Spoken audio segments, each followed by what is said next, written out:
So I've had a few people ask me, how is it that startups get rid of their top people, after maybe the product was just built, maybe now it's suddenly profitable, but they don't want to give the equity that the founders earned or the founding engineers who were not considered founders from day one earned.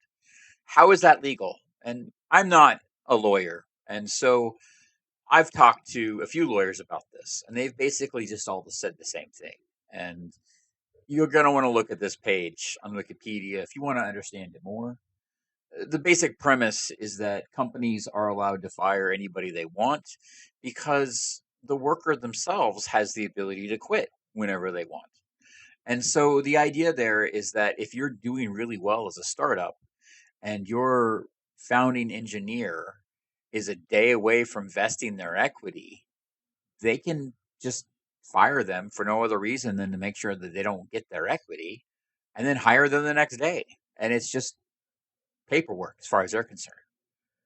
And this is not something that everybody agrees with. This is this is also something that is incredibly abused in America. And so one of the best advice that I could give you as a startup engineer is that if you are going for the title of founder, that you make sure that you've got fully vested equity from day one before you start the job. And if you don't have that, then you shouldn't consider yourself a founder because you haven't been given the equity that means that you're a founder. And so that's the best thing I could say.